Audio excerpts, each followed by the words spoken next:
Click the link in the description for your free Amsoil catalog.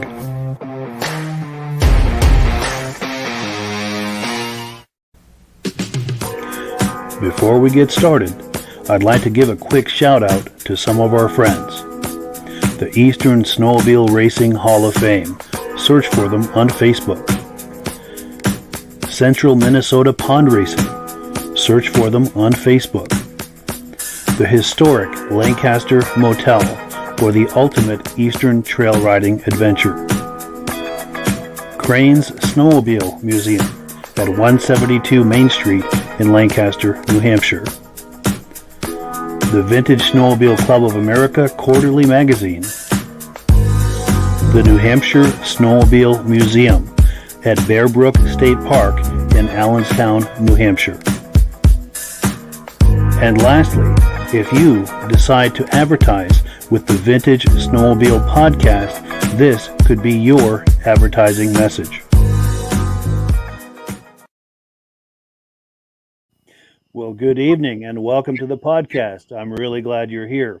I have a robust lineup of vintage snowmobile entertainment on tap for you tonight, including our live guest, Valdi Stefanson. If you're a regular viewer of this podcast, you've seen him on here before. He always has some really fun and interesting stuff for us to look at.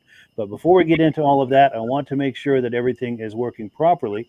So if you can see my face and hear my voice, I'm going to ask you to leave a comment.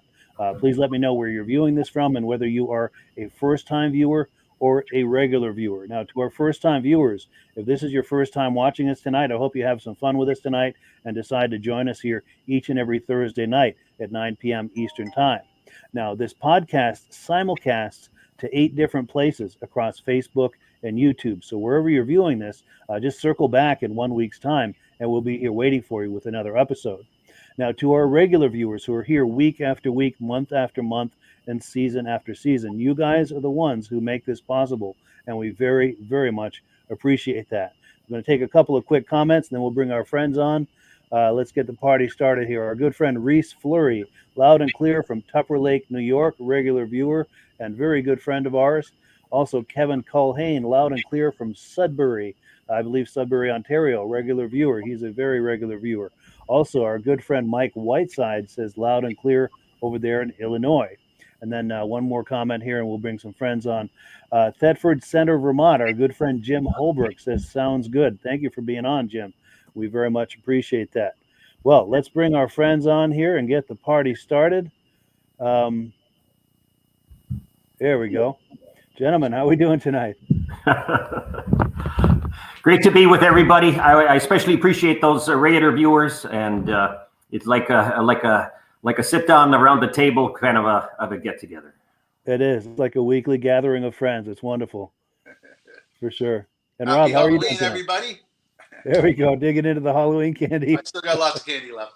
Good deal. Good deal. Well, cool. So, yeah, Valdi's in the house tonight, and we've got a theme. Normally, we look at sleds from the 60s, 70s, and 80s, but we're going to move the calendar forward a little bit and talk about the triples, the triples from the 90s. And before we start looking at clips, Valdi, do you want to set up a little bit the theme of the night and what we're going to be looking at? Oh, sure. I've been in this hobby for decades. And when I entered, antique snowmobiles were being collected. Vintage snowmobiles were just starting to get collected. And here we are in 2023, and the average entrant into the hobby is not interested in any of those other categories, not 60s, not 70s. And we want to embrace this new audience. And so the videos you're going to look at tonight reflect what is the marketplace in our hobby as it's coming forward. The average person who's entering the hobby has kids who are no longer demanding their time, so they have time to think back on that snowmobile they wish they had, or their neighbor had, or they wanted to have. And those are in the 90s, to be honest with you. Yeah. Our theme at the Midwest Ride-In last year was 90s machines, and this year it's 80s machines. We think that is a progression in time that will not stop. So we darn well better get on the beam and respect those. There's nothing different about the motivation. It's just different years. Sure, and it is a sliding scale. It's kind of following us into the future, so to speak. For sure, for sure. Well, let's take a look at the menu here. The first item is going to be a 1993 Articat Thundercat. And while I'm pulling that clip up, if you want to set that up with just a couple of comments here. Yeah, I'd be happy to. In about 10 years ago, I went on a hunt. I thought, hey, Valdi, it's about time you got ahead of the price curve. So I searched. I did a lot of marketing. This Articat, I can't remember where it came from, but all over the place. I put the word out and networked enough to get what I thought were the best original, equipped machines. And let's start with this Articat, a first year. These are all first year triples. They're 1992 or 1993. Yeah, excellent. Well, let's take a look.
Welcome, classic snowmobilers. This again is another example of a classic snowmobile rather than vintage or antique. And today I'm wearing an Articat jacket because we'll be talking about an Articat.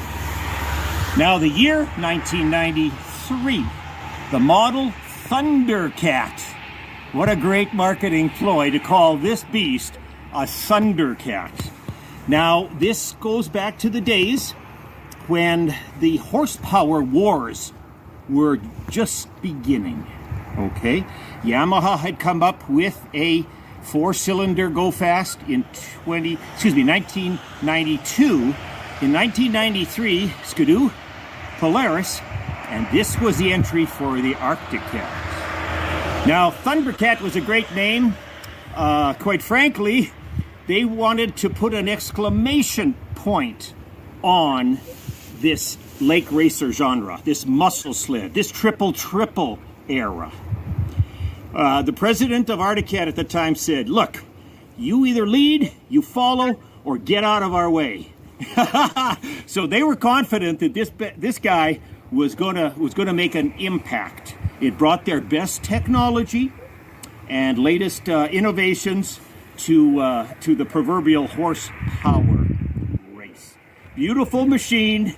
Now, as fit the trend, there's tones of orange and a little bit of purple.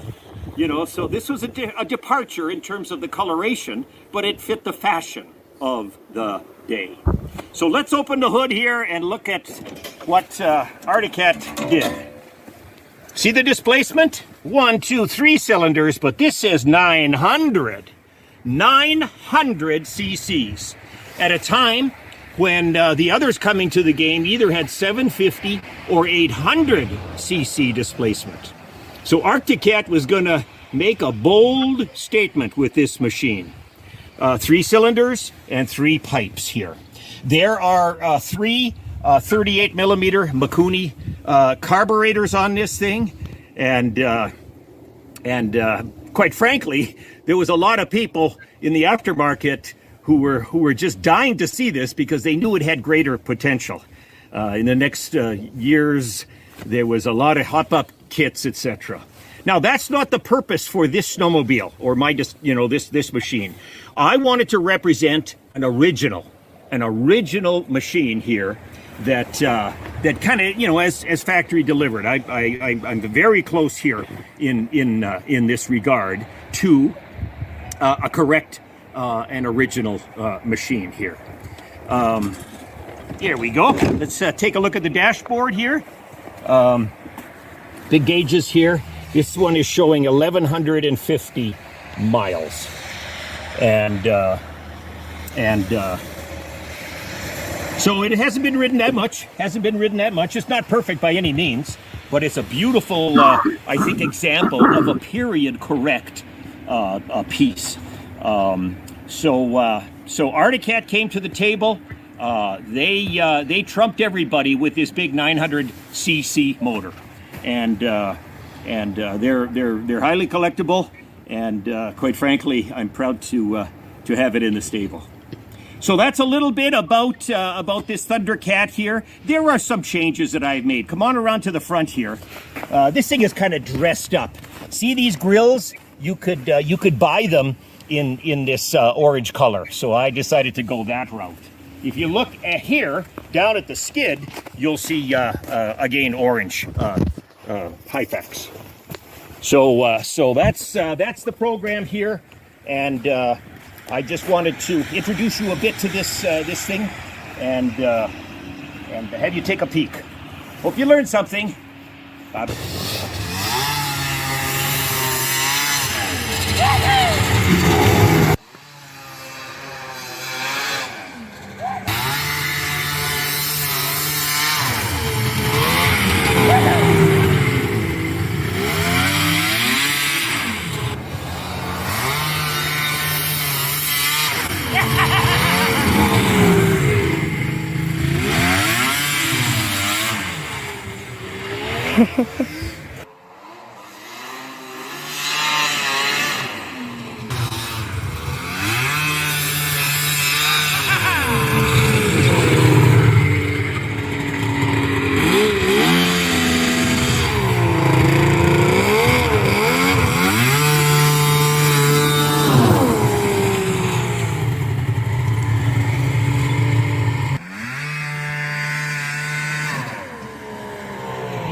Yeah, gotta love those drive-bys.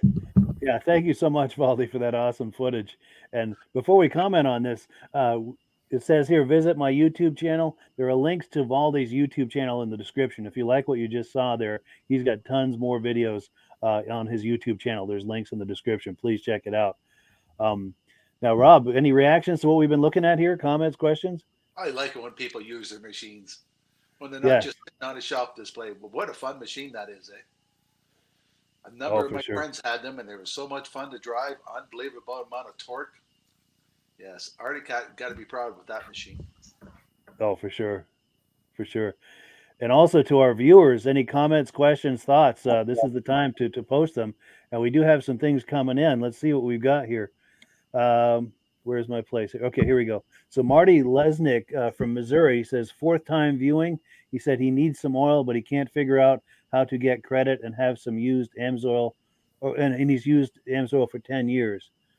Yeah, Marty, if you send me a private email, we'll help you get set up with AMSOIL. And we're going to be talking about AMSOIL in a minute here. Let me find my email address. I'm going to pop it on the screen.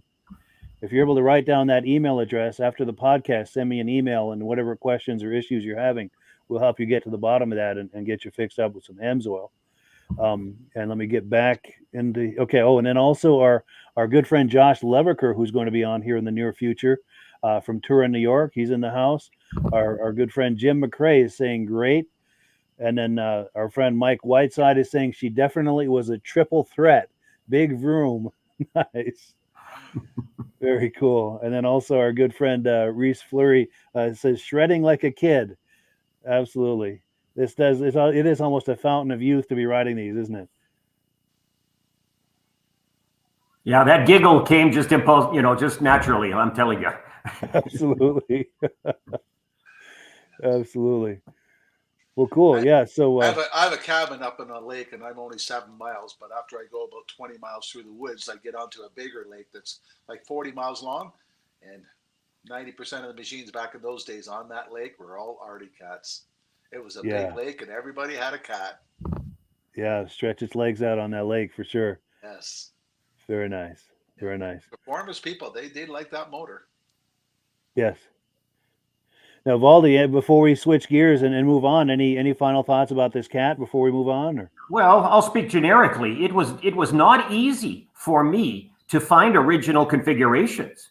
You understand that if you bought one of these muscle machines in 1992, 93, you read magazines that said, throw out those exhausts, throw out the muffler, buy our clutch kit.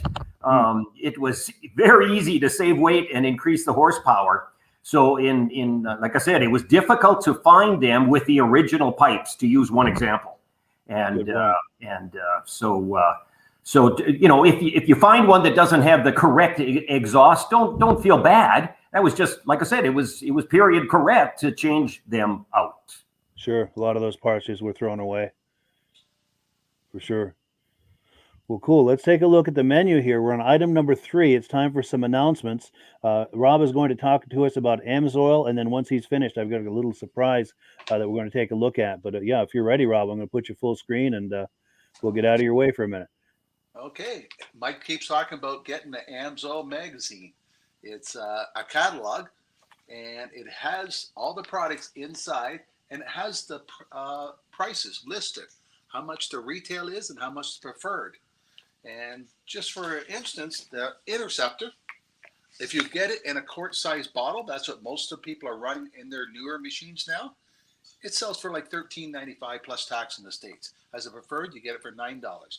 If you get 4 of these jugs in a case, it retails for $205.55. As a preferred, you get it for $145. That's over $50 a case you save. It costs you $10 to become a preferred account. You buy directly from AMSOIL, and every time you buy something from AMSOIL, they always send you a gift. So if you buy 4 of them in a box, you get the best possible discount on the AMSOIL product, and they ship it right to your house free. There's no better way to get the AMSOIL than have it shipped right to your house. For sure, for sure. Oh, and then I'll put the graphic up for the promotion they've got going right now. Yeah. If you wanted to talk that up. You buy $75 worth of product. You might as well buy 100 because that way you get the free shipping. They're going to give you 3 rags in the AMSOIL funnel to help pour the stuff in. Because I know on my Arctic Cat, right beside my oil reservoir is my disc brakes. And my daughter likes to overfill it and get it on the disc brakes. And she comes back and says, Dad, there's no brakes on this machine. And I know what she did as soon as I lift the hood. I got to wipe all the oil off the disc brakes. I don't know why Cat did that, put the reservoir right beside the disc brake. But everything needs to be improved a little. Sure, these things do happen. Yep. And then final thought too, for anyone who, if someone is ready to do an AMSOIL order right now, the best way to do it and take care of that, take advantage of that preferred pricing is click the link in the description. There's a link in there for the preferred customer program.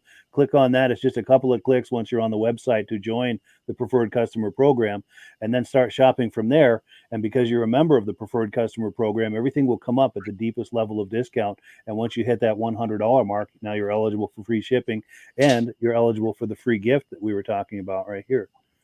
Yeah, and also on there, you can click on there and get this free catalog. Yes, link in the description for every product we have available. And you don't have to order a full case. You could order 2 bottles of small engine, 4 bottles of car oil, and 2 bottles of injector oil. Yeah, so you can mix and match. And which is a big seller this time of year, is chain case oil. Yes, in fact, I just topped mine off with some of that. Good stuff. Well, cool. We've got a comment that's come in. We're going to take that, and then I've got a little surprise we're going to do. Oh, here we go. My good friend John Spranger Jr. says, we got snow. They got 3.5 inches. They got it Tuesday in Eland, Wisconsin. He took his new sled out and spiked up the lawn. He may have to overseed it in places in the spring. That is the spirit. That is the spirit. And also, yeah, John Spranger is a good friend of mine. I've got a picture of he and I last Christmas. We went out to dinner, him and his wife and I, and we had a wonderful visit, had a great time. Yeah, that's my good buddy, John Spranger, and his twin brother, James, frequently watches the podcast as well. So if James is out there, how you doing, James? But and then I had a little surprise to take care of. Regular viewers to this podcast are very familiar with our good friend Dave at Alaska Railroad. He watches just about every week, both this podcast and the Muscle Car podcast. Messaging with him earlier today, and as it turns out, today is his father's 79th birthday. So on behalf of all of your friends here at the Vintage Snowmobile Podcast, happy birthday to your father. Happy 79th birthday. That's his father standing right there. It looks like he's still riding. So happy birthday. That's nice if he's still riding. For sure. That keeps you young. It sure does. And I'm going to remove this graphic, and it's an opportunity for us to each give him a thumbs up on his birthday. Happy birthday. It's hard to line it up with the camera, but yeah.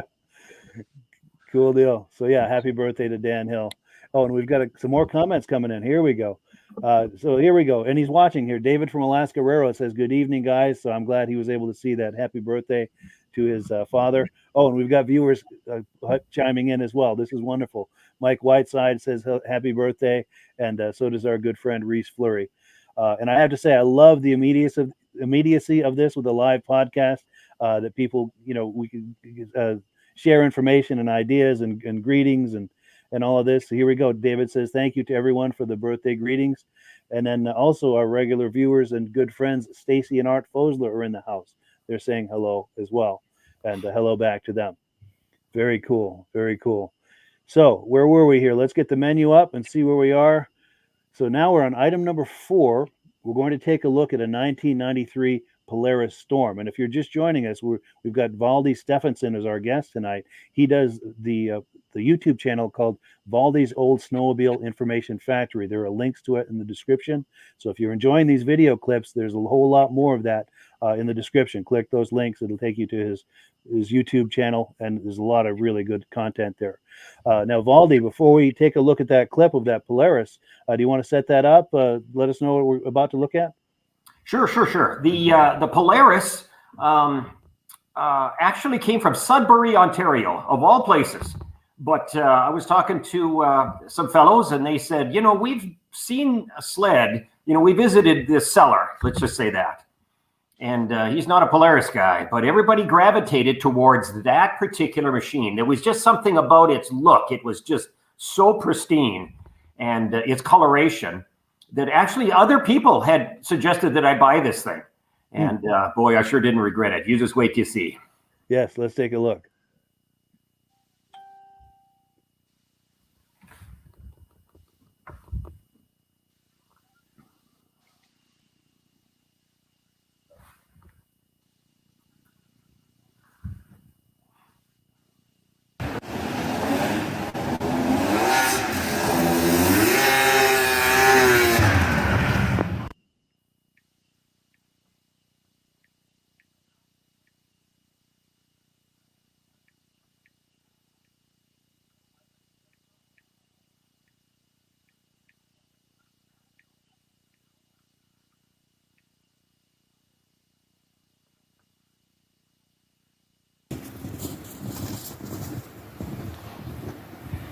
Well, look what I got here today.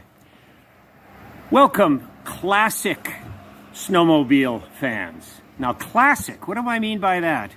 Classic is an era of snowmobile collecting that starts about 1986. It's, it depends who you're talking to, and ends about the millennial year of 2000. It represents more modern machines than vintage or antique, certainly. And I wanted to showcase a classic machine today. I'm wearing my Polaris jacket because we're looking at a Polaris. In fact, this is a 1993 Polaris Storm. 1993. Now, this was an important era in the snowmobile history books because it starts the muscle sled era. Muscle sled era spanned 92. By the end of the decade, they were petering out. By then, Polaris, had gone to different motors, Liberty motor, to use one example, in a case in point. The muscle sled era, I officially think, started in 92. Yamaha came up with a machine called a V-Max 4. 4 cylinders, 4 pipes. And let me tell you, that thing was a screamer. And Polaris, Arcticat, and Skidoo says, whoop, let's get going. And we got to produce a multi-cylinder, multi-pipe machine. Now, the other 3, including this Polaris Storm, ended up with 3 cylinders and 3 pipes. So these machines were not made for family outings, quite frankly. This kind of class, this muscle class era, was for the go-fast guys. These, a lot of people just call them lake racers. You know, you start at one end of the lake, you pin it, and you try to get to the end of the lake before your buddies did. So this was built for absolute, speed. And I wanted to share that with you here today. Let's open the hood, and I'll show you a little bit about this motor that I'm bragging about. Isn't this beautiful? Now, 1, 2, 3 cylinders. This is a 744cc case reed motor, their first case reed for Polaris. And not only that, but the engineers were told that within this infrastructure here, fitting it under the hood here, we want you to also put in 3 pipes. I think it's a masterpiece. I think it's beautiful. Notice how the pipes first sweep to the left, then they have to swing around, and then ultimately dump into the stock muffler.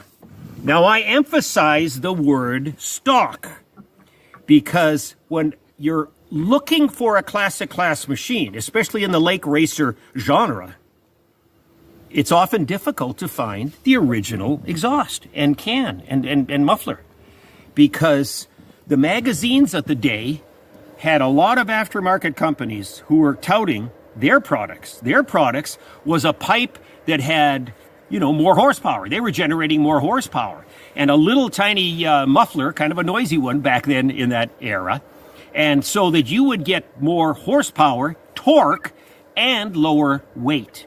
So a lot of the machines that you're going to find for sale in this classic class era muscle sled, be careful. See if it's got the original exhaust or an aftermarket attempt.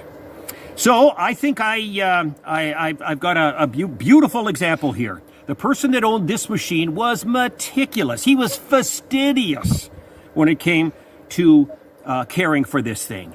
When I saw pictures of this from a guy from Ontario who sent it to me, I says, I'll buy that. I'm just proud of that decision, because this thing is about as clean as they get. And so let's close the hood here. Another point. This thing isn't exactly brand new. Look at this, 2,250 miles on the odometer. So this thing has been, certainly ridden quite a bit, but still, it looks brand new. If you take a look at the condition of this thing. Now, excuse me. When it comes to collecting these snowmobiles in the classic era, there's a category called Survivor. A Survivor machine has had no alterations. I cannot say that this is a Survivor. I could see 2 things that were different than what was factory equipped. Number 1, the blue ski skins. These, when ski skins became very popular, less drag, easier take off. The skis don't stick to the ground. So the blue ski skins are one case in point where it's different. The other is a lot of picks in the track. There's a lot of studs in the track. Now, why would a muscle sled need studs? For some get up and go. And so here you can see it back here. When I say a pick, I mean a stud like this that extended beyond the nub of a thing. So if you were on a hard surface, you got some get up and go. And not only that, I like studs because you slow down. When you brake, of course, at a corner or some kind of panic situation, it slows down. So sleds of the era, especially performance sleds, were all studded up. So, like I said, I just wanted to introduce you to this little beauty and speak to the genre of lake racers and show you this lovely example. Now, notice the color. A lot of people today say, "You're kidding. Pink on a snowmobile? What are they thinking of? Look, the piping is pink. The seed, logo is pink. Everything's pink here." And the truth is that, it's fashion. I guess pink was in the early 1990s. So this thing came along with some period tones, and certainly color is one of them. All right, I hope you've learned a little bit here in terms of the Polaris Storm. Thanks for watching.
Yeah, so very cool. If you like what you just saw there, be sure and visit Valdi's YouTube channel. There are links to it in the description. He has an excellent channel. There's a whole lot more of what we just looked at on there. Rob, any reactions to what we've just been viewing here? Where was the ride? I was waiting for the ride. I wanted to see it go through that snowbank. Yeah, you're right. I like it when you got the snowmobile suit to match it. Yes, that's a nice touch. Yes.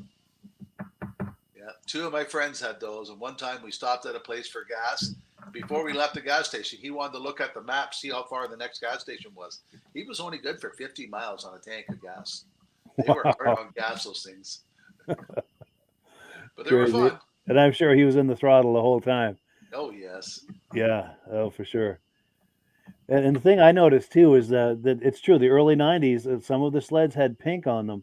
My yard rider that I've got here at the house is just a 92 Ski-Doo Safari, but it had some pink pinstriping. And I don't know, I guess I'm not man enough for pink or something, but I masked it all off and sprayed it with Ski-Doo yellow. And I don't know, the pink, I wasn't feeling it. But that was the early 90s, those neon colors and everything. Yeah. And we've got comments coming in. Comments aplenty. Let's take a look here. Yes, here we go. Mike Whiteside said, I would sure like to take a virtual tour of Valdi's shop. And maybe someday Valdi will have us in there with his cell phone for a tour so we can take a look at his sleds. I know he's got a voluminous collection in there. Is that something you'd be up for at some point, Valdi? I say yes to that. Wonderful. Next time we'll do that. Yes. Thanks, guys, for thinking of it. Yes. And then let's see, Kevin Miller says, me too. Absolutely. And then David from Alaska Railroad says, I remember riding one of those at my dealer. He said, what a rocket ship. He's got a question. He says, Valdi, do you own an 800 XCR? I'm going to own one someday.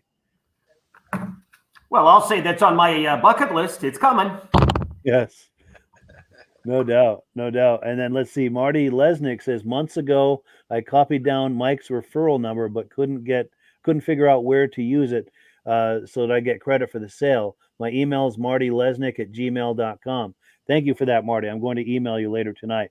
I'm going to make a note of that and get that back to you and get back to you on that so we can make sure that you get fixed up with Amsoil.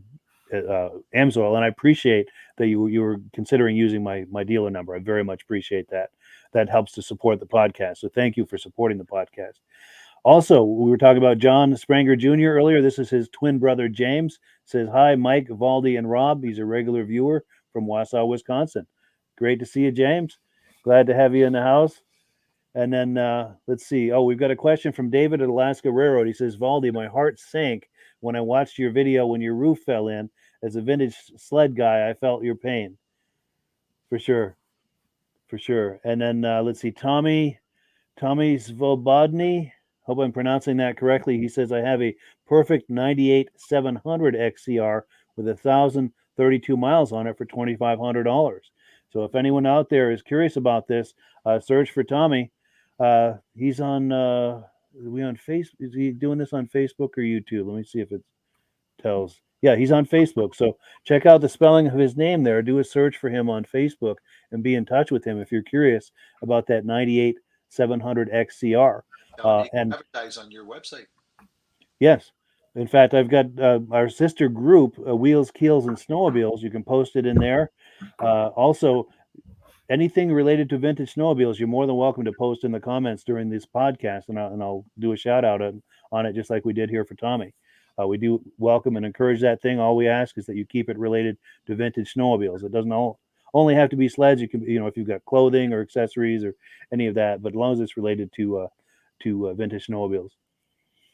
Well, cool. Let's switch gears here. And any final thoughts, Valdi, on this Polaris before we switch gears? Well, just in general, that this hobby is one of relationships. That is to say, keep talking, ask the question. I've got a little black book that has a list of my friends and what machines that they would like to have. And it's such a pleasure. Sometimes I actually call them and say, you talked about this years ago. I happen to know a guy, or I saw it, and etc. Another tip would be to go to Facebook and then just type the name of the snowmobile or vintage. I belong to 45 different vintage snowmobile brand specific groups. Nice. And boy, let me tell you, if your genre is those XCR, to use one example, there's a group for that.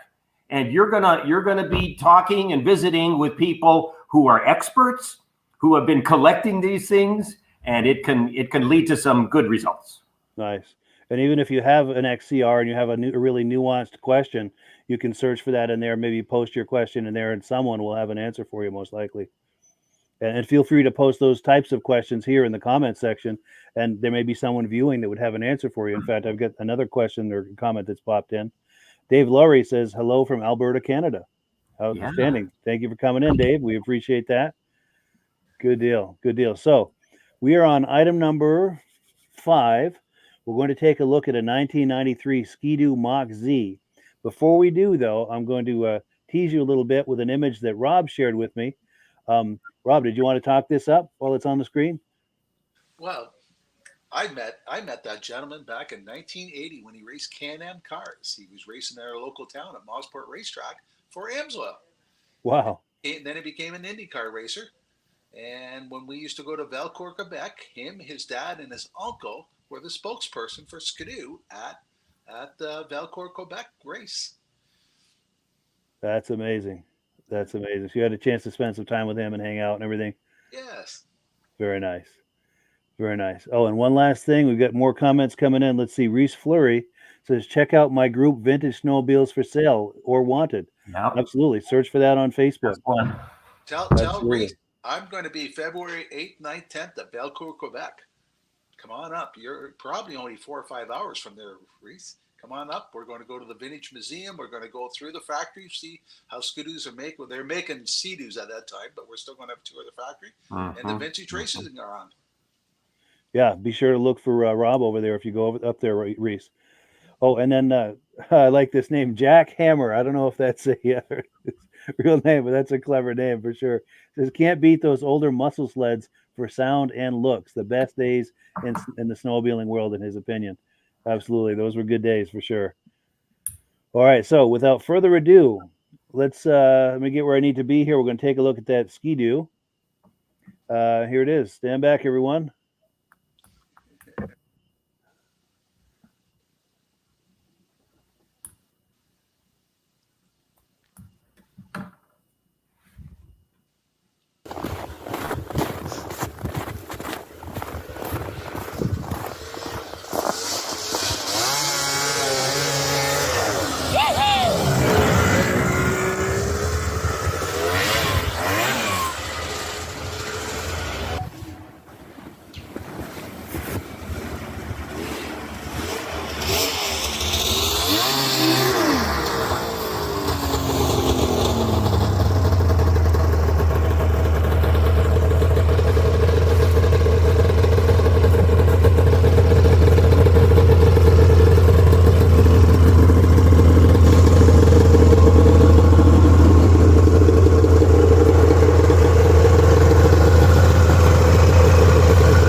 Another example of a classic class snowmobile.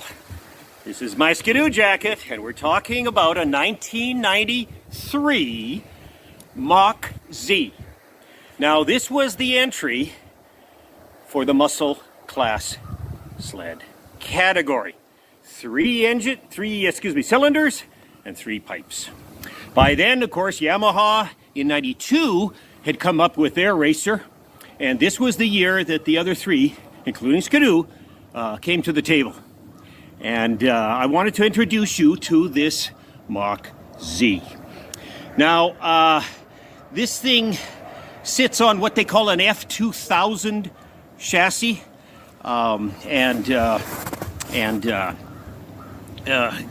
really was has beefier springs, of course, because there's a bigger motor in here. But it has a trailing arm front suspension. It's called DSA. I think that stands for direct shock action. How's that for a flowery word? Anyway, this machine was long awaited. Remember, others were coming to the table, and the Skidoo faithful, boy, they wanted to get into this game too and represent their brand. And as a result, these were a spring order only. You didn't find this at the dealer showroom that year. They built 600 total, and they were sold through a kind of a snow check, a spring snow check affair. And so let's take a look at the internals. I'm going to open up this hood, and we can take a peek at what we're looking at here. Again, 1, 2, 3 cylinders and 3 pipes. This is all, stock, if you will, configuration, and that's the case. The engine itself, 744 cc's. It is case reed injected, and it is the first example of a Skidoo with these rave valves, a variable exhaust. I think Skidoo might very well have been the very first to come to the table with that. Conspicuously, no rotary valve. The Skidoo Corporation had sort of, weaned itself away from the rotary valve that served them just so very well in the 80s, to use an example. So this was their new entry. It had a lot of innovation, that type of thing, and a first-year effort. Again, 600 were built in 1993. I have gone to shows and talked to people about this particular model, and they say, hey, there's something unusual about this. Not unusual, but the hood itself is fiberglass. This is fiberglass. The following year and the subsequent years, of course, they went to plastic. So that'll distinguish. If you're in the market for one of these and you're looking and saying, what year is it? Again, look at that hood. Is it fiberglass or is it plastic? Fiberglass 93 and plastic thereafter. And so I'm very proud to have this. Another feature about this sled that I noticed was that the skis, although they're steel, have plastic rudders. That is to say, this part here is plastic. Okay, now this part here is steel, and so they were seeing, to use an example for the Yamaha, how plastic ski bottoms, made a difference. So they followed suit with kind of a hybrid. That's not a ski skin that's an add-on. It quite frankly is assembled at the factory. This one, of course, is studded up like so many of the other lake racers, muscle sleds of the era. I especially like the instrumentation. Come on over and we'll take a peek at this. The gauge setup looks very nice, and I just like that. And it's kind of tucked away there. There might be a little snow buildup, excuse me, but that's a handsome looking dashboard. And so that kind of summarizes what Skidoo was up to. Do you know that Skidoo, quite frankly, they were losing market share in the 80s. Think of Yamaha in their Phaser Exciter era. Think Polaris and their Indy series. So Skidoo actually hired outside people to come in and kind of, they were told to kind of get us back in this game. We started out in snowmobile manufacture. We've drifted off into train cars and planes and military contracts. Let's get back to our core biz, or our original business anyway, which was the snowmobiles. And so this is a pioneering effort in many aspects. And after driving this thing around, let me tell you, it's a rocket. I find very quick action, and this thing truly comes to life. So I wanted to show you a first year triple the 1993 Mach Z Skidoo. Thanks for watching.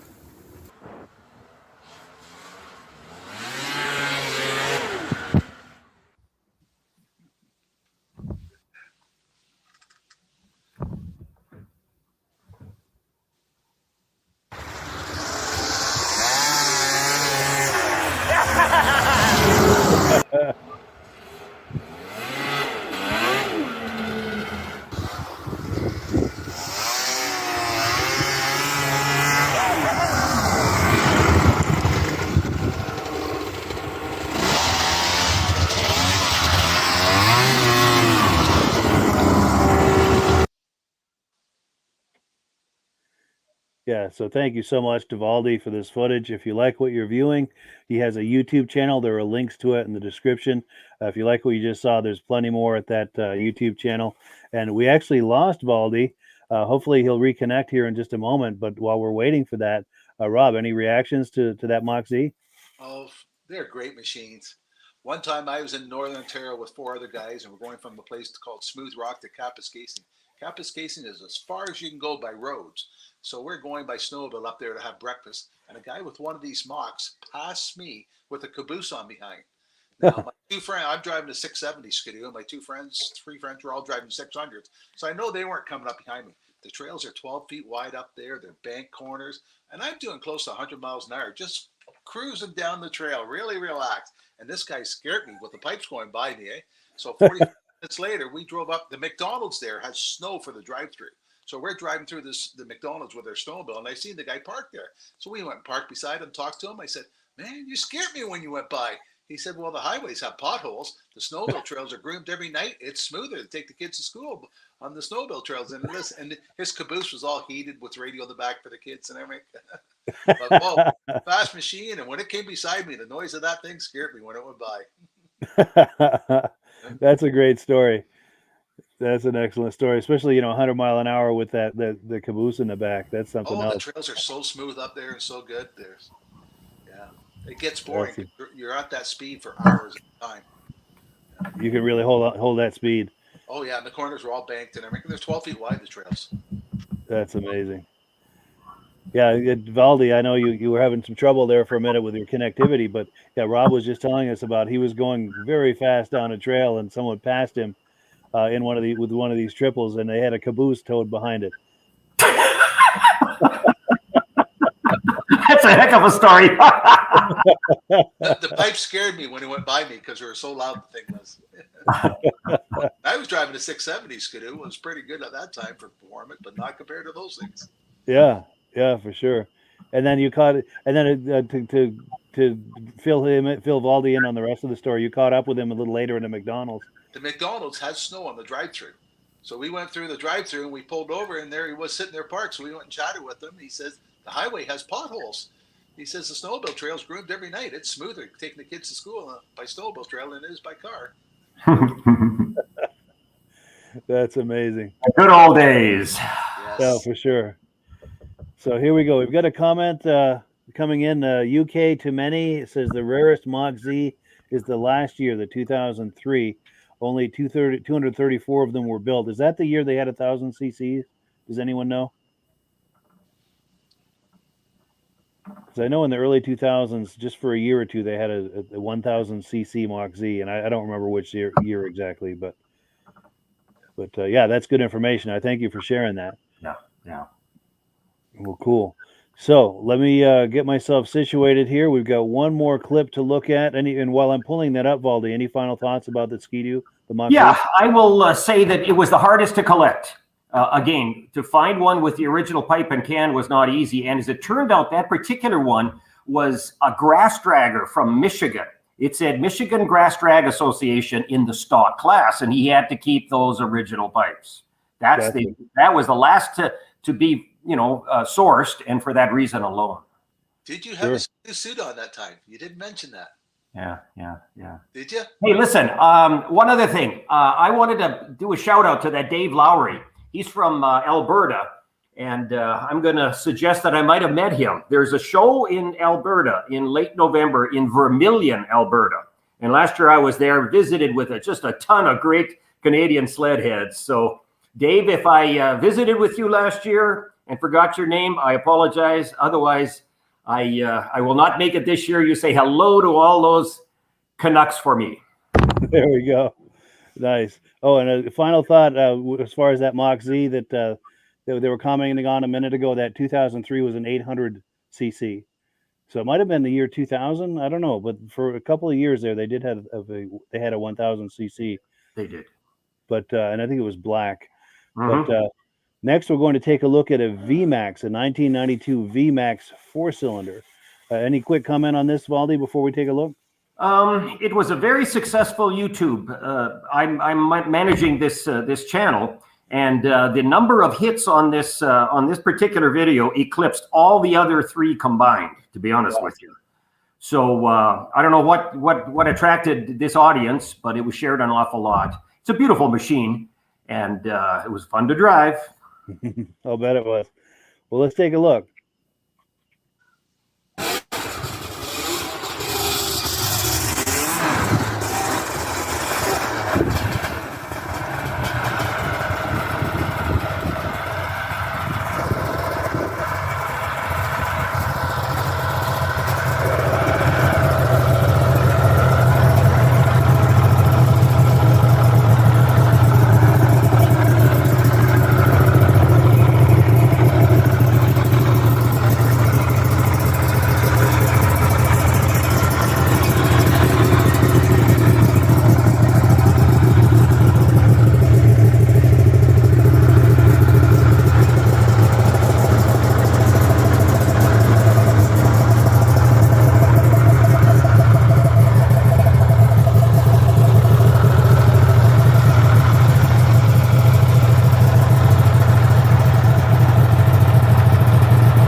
Well, snowmobile fans, we're in the Yamaha jacket today, and we'll be talking about a Yamaha, a 1992. Now, this would be classified as a classic snowmobile. Classic snowmobiles are more modern. They are newer than the vintage era. Classic snowmobiles run from about 1986 through about the millennial year of 2000. And I'm so proud to have this thing because it is credited at starting an era. Now, this is a 1992 Yamaha, and until then, in the late 80s, Yamaha was making, family-oriented machines. They were sort of getting some static that they didn't have a muscle sled. Well, this was their answer, and it put an exclamation point on the topic. Indeed, it started what we call the muscle class era. All right, full of technology and interesting, design issues. Let's talk about that. What is special about this particular VMAX 4 in its inaugural year? Well, let's take a look at the skis. That is to say that they put a lightweight ski on here, and not only that, but this is the very first production sled that had ski skins. Ski skins. Now, that was factory. That was actually factory. Now, another thing to notice, of course, is the pink coloration. I don't know what was the deal in the early 90s, but pink was the hot color, and Yamaha was not the only manufacturer to employ that. Now, let's take a look at the business end of this bad boy. This is the first machine that had a digital CDI. And look at that. What do we see here? 1, 2, 3, and 4 cylinders. A 4-cylinder motor. Quite frankly, not seen since what, 1971. The Arctic Cat Thundercat, you know, had one variant that had a Kawasaki 4-cylinder engine. Okay. And then fast forward to 1992, Yamaha put this 4-cylinder 2-stroke in play. In fact, it didn't appear again, at least not in the Yamaha line, in fact any line, until 2003. Now that was the RX-1, you know, the 4-stroke engine back in 2003, excuse me. So let's take a look at this engine. It looks like there's 2 twin cylinders kind of mated together, but it's very unique in several respects.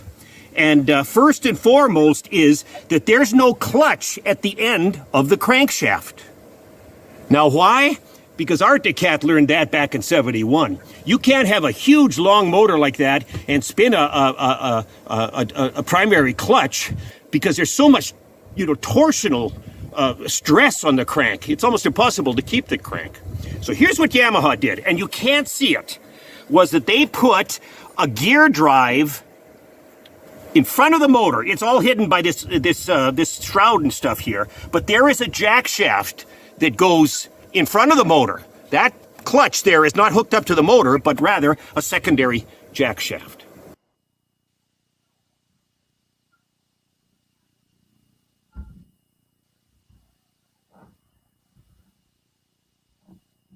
In fact, that gearbox is reduced, you know, the speed is reduced 95%. In other words, the motor is running faster than, the crankshaft is running faster than that jack shaft. All right, and that allowed them to make this go-fast motor here that delivered the goods here.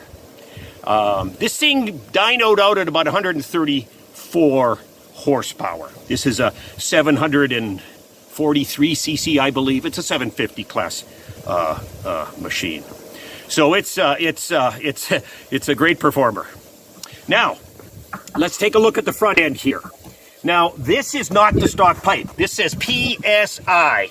When I purchased this machine, it had this aftermarket setup with 2 pipes and an aftermarket can. Fortunately, the fellow kept the original pipes, so I guess I got them in a box if I ever want to go back to stock. The other innovation on this motor is its use of Mikuni TM carburetors on a rack. Now look at me, I'm going to press this throttle. Look at this. And look at the effect here.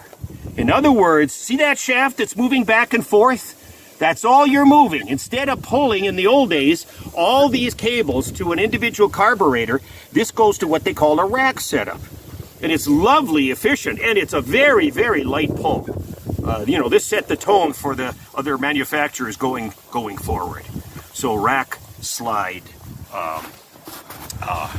you know, carburetors. So all of this technology came out in one swoop here, and you know, I just had to have that first year. Now let's take a look at this machine in other respects. Is this a survivor? Is this correct? Well, no, I've already told you the pipes were changed out. There's studs on the track. The previous owner also ceramic coated the skis. Look at how shiny they are. And I asked him why, and he said, well, I just don't like rust. You know how it is. You come in, there's snow on the skis, it melts, you get, you know, rusty skis. So he took the liberty of plating, ceramic coating those skis, and I thought, wow, that looks good. I'm keeping it. I'm keeping it. So not exactly, you know, a survivor, but an original example of a first-year Yamaha. So I hope that you've learned something today about Yamaha. In '92 they came up with this, and of course the next year, all the other three, from Arctic Cat to Skidoo to Polaris, they came up with triples as a response. And this thing was focused as a trail sled. You know what I mean? You'd think that this would be a lake racer, but the truth is, I've talked to many people at shows and events that say, this was a decent trail sled, rocket fast, but it was a dual purpose machine, not just for that drag strip, fanatic. So thanks for looking at this video. I want to thank you, and we'll see you next time.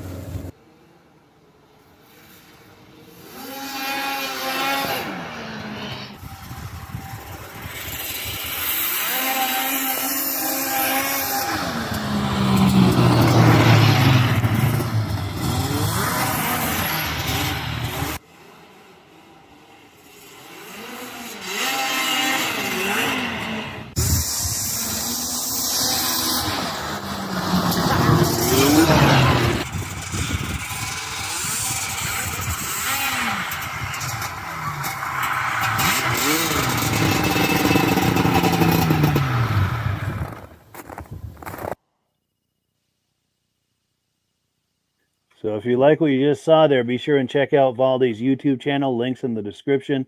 If you like I said, if you like what you saw there, there's a whole bunch more waiting for you on his channel. Rob, reactions to what we just saw? I like the way he likes to drive it. Yes. It's not just sitting in a garage, so up on a rock. He's out there using it. And for December, that's a lot of snow you guys got. Yeah, for sure. For sure. They were one of my favorite customers, because anytime somebody went away with one of those machines, they would want to buy 5 gallons of oil to take with them. Oh, I bet. Yes. They were hard on oil. Yeah. And there's some serious innovations with that too. The way they're getting the power to the clutch and that slide rack for the carburetors. And Yes. My 670 Skidoo is so hard on my wrist trying to hold the throttle all the time because there's so much tension on my 2 McCarbs. yeah. That was a nice system they put on that thing. Yeah. And like you said, a real light throttle pull on that. Yeah. And we do have comments coming in. Let's take a look here. Oh, here we go. We've got an answer on that 1000cc twin cylinder Mach Z. That was in 2004. Yes, thank you for that. I appreciate that. Also, Mike Whiteside is talking about the TSS telescoping struts. We're very much ahead of their times. Absolutely. And then, I didn't pop that on the screen, though. Sorry about that. I'm reading it on my interface, but not popping it on the screen. I was ahead on a lot of things. First one's of oil injection. Yeah. When everybody said it wouldn't work, they came out and made it work. Yeah, good point. And then Kevin Colhane says, great show. Love those triples. Cool deal. Cool deal. Well, yeah, we've come to that time of the podcast where it's time to wind it down. But Valdi, any final thoughts either on the VMAX or any of the other sleds we've talked about? Or Oh, shoot, I'm down again. Yeah, it's locked up, but we can hear you though. Okay, well, listen, I'll tell the story. You could see that I just rip around the yard as fast as I can. I tell my grandkids, keep filming. One day I'm going to hit a tree, and that's going to be the best video that will get the most hits. Yes, YouTube sensation. That VMAX came out of the Chicago area, and they have special gas there. They were all gummed up. It was a real chore to get those 4 carburetors cleaned up. It sat in one of those ultrasonic cleaners for 3 days. So watch yourself. That fuel around Chicago area is bad on the carburetors. Wow. Crazy. Anyway, pleasure to be here tonight. Oh, yeah. Very happy to have you, Valdi. We appreciate it. And Rob, what were you going to say? It looks like he enjoys those machines. Yes, it's true. It's nice to see those drive-bys. Nice to see them being used and enjoyed. And absolutely. I was mentioned earlier. Do you usually have that much snow in December? Last year was a good snow year. Nice. Oh, and we've got another comment that's come in. Our friend David at Alaska Railroad says, good show. Thank you for that. Appreciate you being here and being in the comments with some engagement. Oh, here we go. Some more stuff coming in. Mike Whiteside saying, awesome show tonight, guys. Very much appreciate that. And cool deal. So, yes, it is time to wind things down. And as always, we give the last word to AMSOIL. Any final? We'll just go around real quick with quick final thoughts. A quick final thought, Rob, before we close? Great collection, and I enjoy people that like enjoying their machines. Yeah. Yes, for sure. And Valdi, final thought? Well, happy to be here. I'll continue with these YouTube videos, and we'll see you soon. Yes, I love having you on here. So we'd like to have you on here at least 1 or 2 or 3 more times before the season wraps up. Oh, and yeah, another comment coming in. Let's take a look. Our good friend Reese Fleury says, "Great show, guys. Thank you, and thank you for viewing. We very much appreciate that."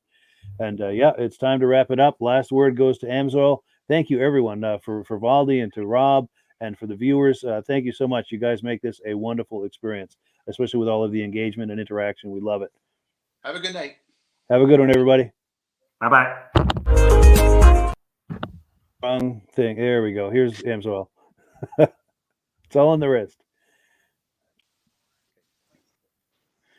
Hello, everyone. This is Rob and Mike. How you doing today, Rob?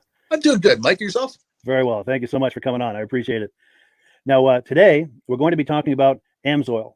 And in a few moments, we're going to show you how you can get the deepest discounts, free shipping, and free gifts when you order your Amsoil products through us.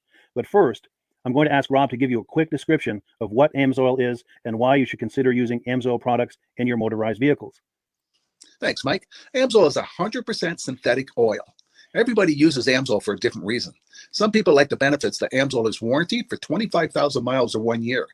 The reason we can do that is because Amsoil doesn't oxidize. It doesn't form the usual carbons, gums, sludges like petroleum oils do. That's why we can keep it in the engines longer. Petroleum oils never do wear out. They oxidize themselves. That's why they have to be changed at 3,000 kilometers.